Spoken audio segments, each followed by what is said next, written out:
That Red Sox van doesn't leave for a few weeks, but we have lots to talk about here on Globe 10.0. I'm Kevin Dupont here with Pete Abe. And Pete, winter meetings next week in Orlando. And what are they going to do?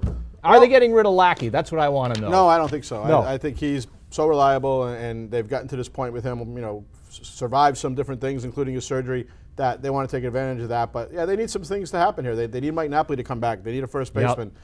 They need to figure out what's going to happen with Steven Drew. Are they going to let him go, or are they going to let Xander Bogaerts play shortstop and have Will Middlebrooks go back to third? I think they're comfortable with the idea of Jackie Bradley playing center field and Jacoby Ellsbury going to make millions somewhere else. But the reason they Shane Victorino, at least in some degree, was that he could play center. So they could put him in center and then go look for somebody to play right field if they wanted to. Although having Bradley and Victorino together would be a very formidable defensive pairing.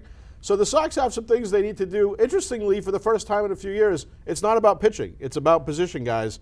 And they need to do some things to fix up that lineup because they lost basically 4 guys who were starters. Okay, so Lackey stays and your 5-man is just the way it was? Well, it'll be Lester. With PV in? Yeah, I think it'll be Lester. I think then, you look at Lackey and Buchholz, Dupont, and then Peavy. Okay. I think Ryan Dempster's the guy looking on the outside. Okay, so let's skip around. Middlebrooks at third, Bogaerts at short. Are you committed to that?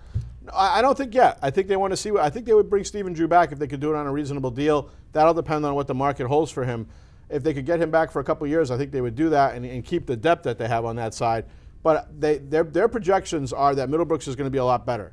That he went through some rocky times last year, that he's still a very talented right-handed hitter. Let's not forget, this guy, despite not playing 2 full seasons, has 32 home runs in the last 2 years. Yeah. And that's hard to get out of a right-handed hitter. But thus far, he looks like a guy who goes on 3 to 5 day tears and then goes dormant. But still a young guy, and still a developing guy. This isn't a player who's, I think, done figuring this game out.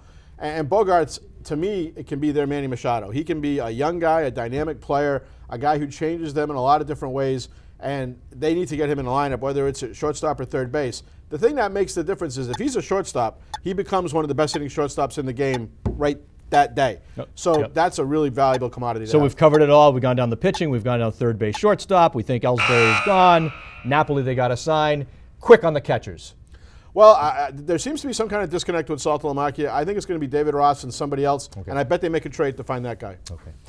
There we go. Many weeks away, but winter meetings is when it really begins. Your Red Sox, World Series champs.